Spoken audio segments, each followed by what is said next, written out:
네, 반갑습니다. 평생자산관리연구소의 유평창 소장입니다.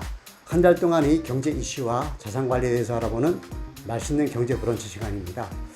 요즘은요, 거의 10년에 한 번 정도 일어날 만한 그런 일들이 자주, 거의 한 달에 한두 번씩 이렇게 일어나는 것 같습니다.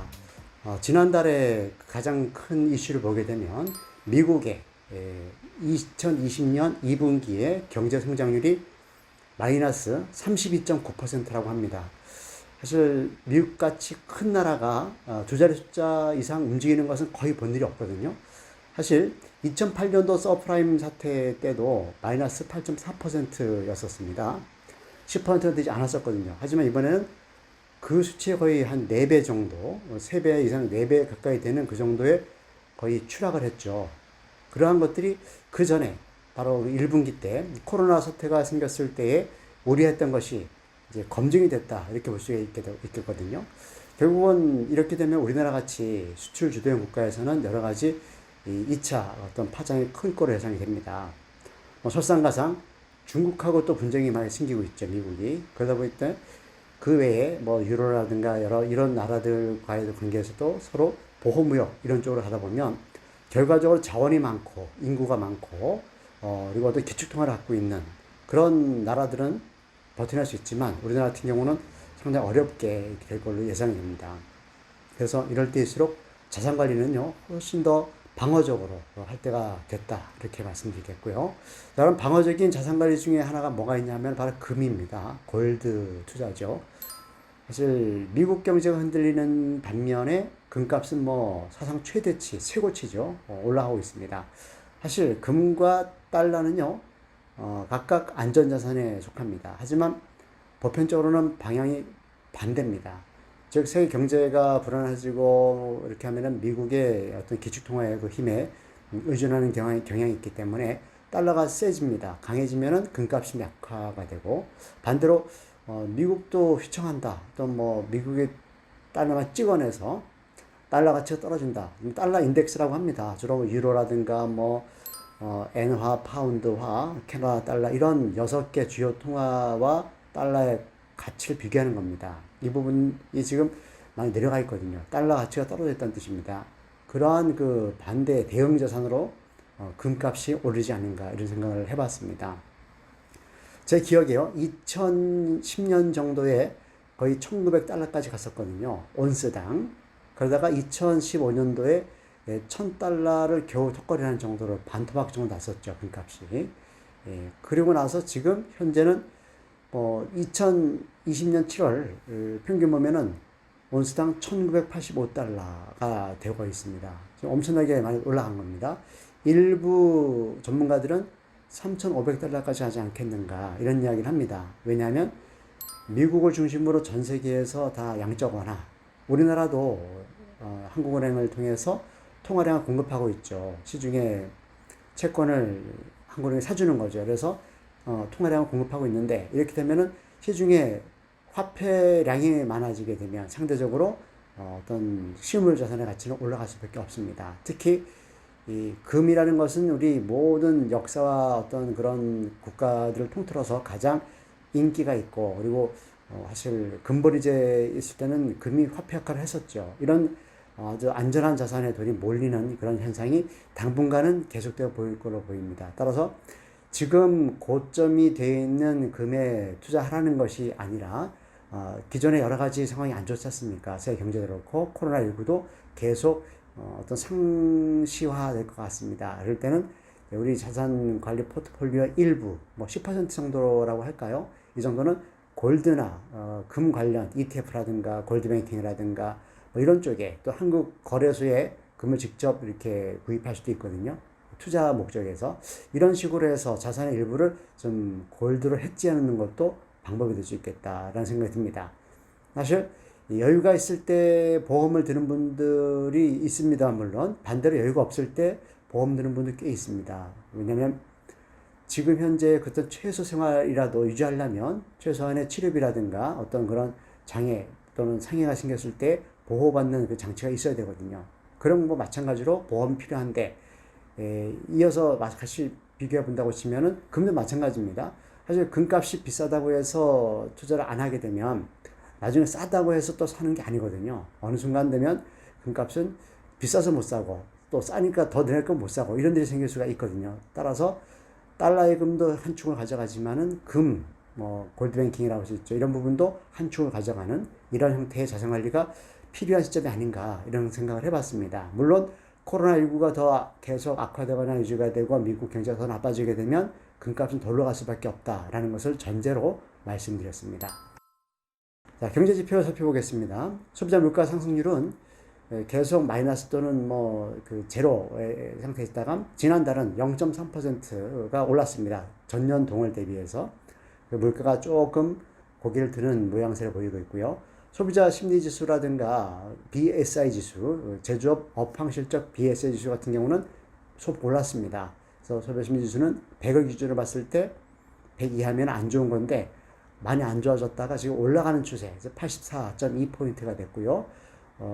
BSI 지수 같은 경우도 뭐 최악이었었죠. 그러다가 지금 57포인트, 전월 대비 6포인트가 올랐습니다. 자, 무역 수지를 보게 되면은요, 우리가 거의 뭐 한 8, 9년 정도 이렇게 장기 흑자를 내다가 최근 코로나 사태로 인해 가지고 적자가 났었죠. 그리고 다시 흑자 행진을 시작하고 있습니다. 그래서 지금 3개월째 무역 수지가 흑자가 되어 있습니다. 물론 수출이 많이 안 된다고 해서 무역 수지 흑자가 안 나는 건 아니거든요. 왜냐하면은 수입이 그만큼 덜 되면, 수입이 더 많이 빠지게 되면 그 차액만큼이 무역 수지 흑자냐 적자냐 이렇게 나타나는 거기 때문에 지금 당장에는 수출이 좀 위축되더라도 수입이 더 많이 위축되기 때문에 무역 수지가 흑자 행진을 당분간 이어갈 것으로 보여집니다. 이렇게 흑자가 나다 보니까 우리나라 외환보유고가 계속 사상 최고치를 경신하고 있습니다. 2020년 6월 말 현재 최근 자료입니다. 외환보유액이 4,107억 달러입니다. 뭐 엄청나게 많은 외환보유를 가지고 있는데요. 이런 부분을 우리가 가지고 있기 때문에 환란, 즉 IMF 사태 같은 경우는 오기가 어렵다라는 그런 것들이 우리나라의 어떤 주가지수가 올라가는 그런 밑바탕 중에 하나가 아닌가 생각을 해봤습니다. 자, 주가지수 보겠습니다. 7월 한 달간 캔들 차트의 월봉입니다. 코스피, 코스닥 다 올랐습니다. 특히 코스닥 같은 경우는 10% 이상 올랐습니다. 포인트가 아니라 퍼센테이지입니다. 많이 오른 거죠. 미국 시장은 여전히 견조합니다. 특히 이 나스닥 같은 경우는요, 10,000포인트가 넘었죠. 계속 좋은 모습 보이고 있습니다.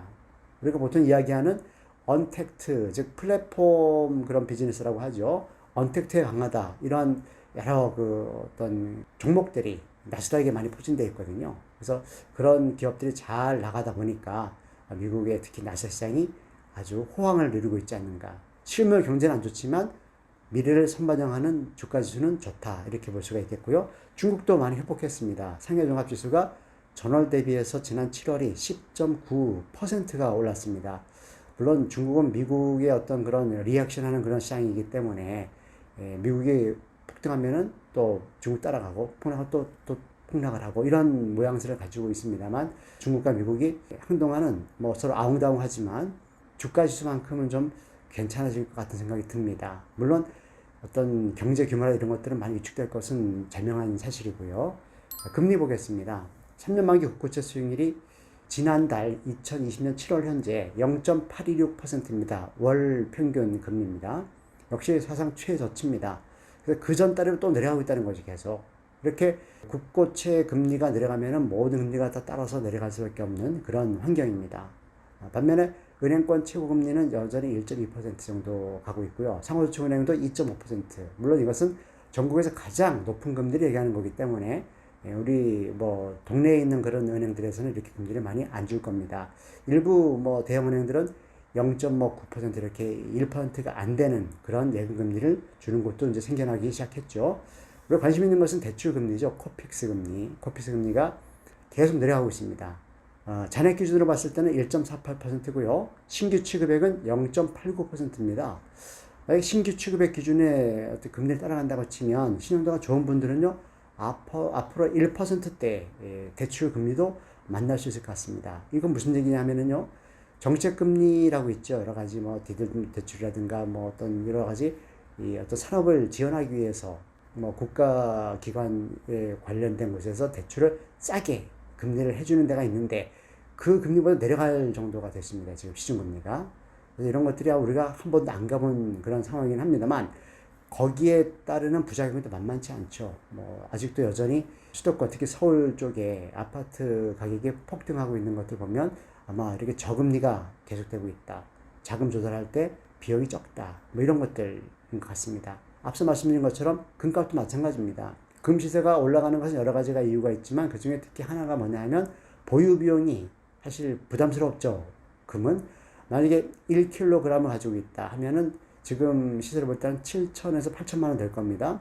거의 1억에 가까운 돈을 묶어놨는데 이자가 나오지 않죠. 금은 증가하지 않지 않습니까? 스스로는.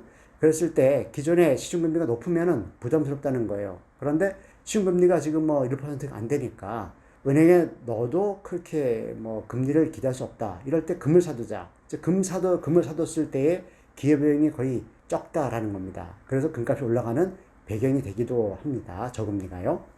환율은요, 1200을 넘다가 조금 내렸습니다. 그래서 7월 월 평균 원달러 환율이 1199원 15전입니다. 그 전 달에 비해서는 9원 21전이 내렸습니다. 0.75%가 내렸는데, 사실 우리나라 체력으로 볼 때는요, 1달러에 1000원 정도가 적당해 보이는데, 1250까지 넘어갔다가 다시 약간 내려가는 모양새인데, 물론 근본적으로 우리나라 체력이 좋아지고 해서 어떤 외국 자금이 많이 들어오게 되면은요, 환율 내려갑니다. 가령 우리나라가 투자가 매력이 높다.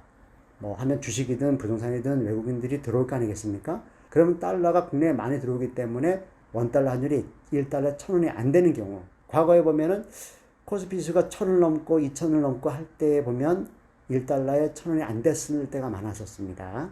자, 통화량 보면은요, M2 증가율이죠. 9.9%가 지난달에 늘었습니다. 여전히 시중의 통화량이 많다는 겁니다. 물론 한국은행에서 자금을 공급하는 것도 있지만 양적 완화로 돈이 갈 데가 없다는 거죠. 갈 데가 없으니까 2년 미만 단기 예금 또는 수시 입출금 상품이라든가 MF, CMA라든가 현금 이런 것들이 3천조 원이 넘었습니다. 3천조 원. 엄청나게 많은 돈들이 시중에 있고요.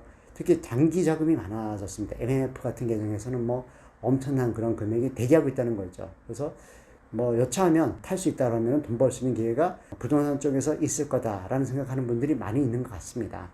투자자 예탁금은 강세를 여전히 보이고 있습니다. 그리고 코스피 주식거래 대금도 보합세 내려가지 않고 있다는 뜻이에요. 또 상대적으로 주식형 펀드 잔액은 계속 내려가고 있습니다. 벌써 뭐 한 1년, 2년 넘는 것 같습니다. 내려가는 시즌이. 무슨 얘기냐면요, 간접 투자하지 않겠다 이거죠. 주식형 펀드에 돈을 넣어서 주식에 투자하는 것보다는 해약해서 해지해서 직접 투자하겠다.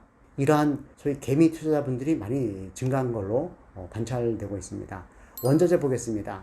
두바이유가 그전 달에 비해서 지난달이 월 평균 그 가격이 배럴당 43달러 정도였었습니다. 그러니까 그전 달보다는 한 2.79달러가 오른 거죠. 그만큼 지금 오펙이라는 그런 산유국 기구에서 그 합의가 잘 안 되고 특히 러시아하고 뭐 사우디하고 관계가 안 좋거나 또는 뭐 미국 셰일 업체와 사우디아 뭐 어떤 오펙과의 관계 안 좋다 이런 것 때문에 감사를 안 했었죠. 그러다 보니까 공급이 많아지다 보니까 보관할 데도 없었습니다. 그래서 뭐 몇 달 전에는 원유 가격이 마이너스가 된 적이 있었죠. 그냥 돈을 줄 테니까 퍼가라 이런 뜻이었죠. 이런 부분이 좀 자리를 잡으면서 한 40달러 정도대를 머무르고 있는 것 같습니다. 자, 국제금시세는 뭐 많이 올랐습니다. 그 전달에 비해서 전달이요. 온스당 111달러가 올랐습니다. 뭐 한 10몇만 원 올라간 거죠. 온스당 엄청 올라갔습니다. 그 배경을 설명드린 것처럼 달러가 약세가 되고 믿을 거는 안전자산밖에 없다. 뭐 이런 생각도 있고요. 또 금리가 저금리, 일부 국민업 쪽은 마이너스 금리다 보니까 금을 보유하는 데 있어서 기회비용이 거의 없다는 거죠. 그래서 금에 대한 선호도가 높아지니까 금값이 많이 올라간 걸로 이렇게 보여지고요. 일부 전문가들은 더 많이 올라갈 것이다. 따라서 이럴 때는요, 적립식으로 금을 사두는 것도 괜찮습니다. 매달 한 1g, 2g 또는 뭐 좀 여유가 있으면은 10g, 20g 이런 식으로 사두게 되면 나중에 평균 매입 단가보다 높은 시점에서 팔게 되면 상당한 차익을 편안한 상태에서 안전자산이니까요, 올릴 수 있지 않을까 하는 생각을 해봤고요. 자, 부동산은요, 뭐 말씀드린 것처럼 시중에 통화량이 풍부하고 또 아파트는 뭐 사실 믿을 수 있는 그런 자산이다 이렇게 믿는 경우 많습니다. 특히 수도권의 교통 좋고 특히 서울 한강변 이런 쪽 특히 재건축을 바라보고 있거나 아니면 아예 신축이든가 이런 아파트들은 뭐 자고 나면은 계속 신고가 행진을 하고 있습니다. 그러다 보니까 그것이 통계로 나타났습니다. 자, 주택 매매 가격 지수입니다. 뭐 단독이라든가 빌라, 아파트 합친 건데요. 그 전기에 비해서 지난달은 0.88%가 올라갔습니다. 거시적인 큰 그런 통계가 거의 1% 가까이 움직였다는 것은 매우 크게 움직인 겁니다. 주택 전세 가격 지수는요, 반토막입니다. 그 매매 가격보다 0.44%. 이것도 상당히 많이 올라간 겁니다. 사실 평달을 보게 되면 0.12, 0.2 이 정도 퍼센트에서 움직이는데 전세 가격 지수도 0.44%. 사실 집값이 올라가고 나면은요, 2년, 4년 후에는 또 전세가 따로 올라갑니다. 왜냐면 갭매우기라 그래요. 집값이 4억이었는데 전세가 2억이었다. 그럼 50%가 전세 비율인데 집값이 6억이 됐습니다. 그러면 2억이란 전세가 너무 싸 보이거든요. 다시 절반 정도 따라가기 때문에 3억이 되는 거거든요.